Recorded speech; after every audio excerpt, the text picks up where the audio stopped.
Hoci by sa mohlo zdať, že napísať pár vied o žiakovi, respektíve o jeho výkonoch, nie je nič zložitého, v praxi sa stretávam s rôznymi slovnými hodnoteniami, ktoré považujem za nevhodné z rôznych dôvodov. Chcel by som vám tu v tomto videu prečítať pár vied z takýchto hodnotení. Niektoré sú reálne, niektoré sú fiktívne a chcem na nich ilustrovať, že treba dávať pozor a dobre si premyslieť, čo tam napíšeme a ako to naformulujeme, aby sme nespôsobovali viac škody ako užitku. Tak, prvá ukážka znie takto. Je to písané nejakej žiačke. Urobila si v angličtine veľký pokrok. Viem si celkom dobre predstaviť, že takýmto tempom predbehneš čoskoro aj Luciu. Lucia je zrejme najlepšia angličtinárka v triede a učiteľka chcela touto formou túto žiačku, ktorej je to adresované, motivovať a povzbudiť, že robí veľké pokroky a že za chvíľu možno predbehne aj tú najlepšiu Luciu. Je to ale nevhodný spôsob slovného hodnotenia, pretože porovnáva Luciu a túto žiačku a všeobecne platí pravidlo, že v slovnom hodnotení by sme nemali a možno vôbec v škole by sme nemali priamo porovnávať žiakov navzájom. Takže z tohto hľadiska táto formulácia nie je veľmi šťastná. Iný príklad.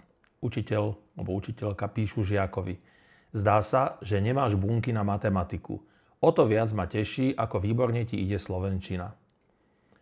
Opäť bola tu snaha pochváliť tohto žiaka, že mu ide dobre slovenčina, ale teda aby to bolo vyvážené, že matematika nie je, slovenčina áno, ale formulácia zdá sa, že nemáš bunky na matematiku je veľmi nešťastná, nevhodná.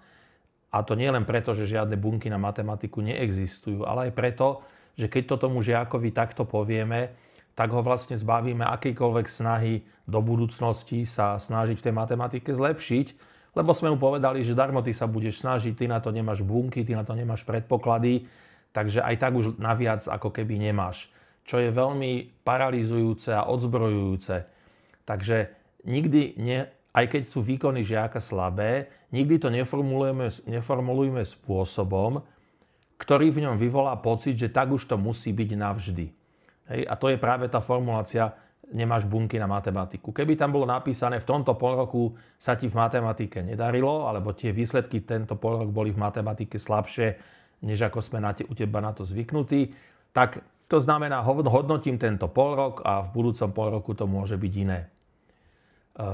Je také čarovné slovíčko, ktoré sa zvykne odporúčať, a síce slovíčko ešte alebo zatiaľ.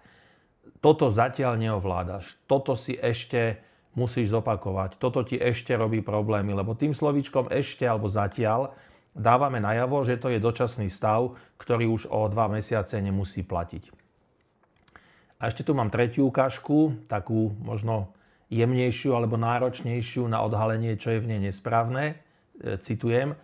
Tvoji spolužiaci oceňujú, že si nápomocná a že na matematike prejavuješ snahu. Tiež sa im páči, ako píšeš. Odporúčajú ti viac sa sústrediť na hodine, nerozprávať a nesmiať sa, kde nemusíš. Tu je problém v tom, že keby to hovorila učiteľka tej žiačke, tak dobre, prosím. Ale ako náhle ona to vkladá do úst spolužiakov, že teda tí spolužiaci ti hovoria, aby si sa viac sústredila, nerozprávala a nesmiala, tak jednak to pôsobí veľmi neúprimne, lebo ja neverím, že nejakí žiaci takto, že žiaci si o spolužiačke myslia, že by sa mala viac sústrediť na hodine.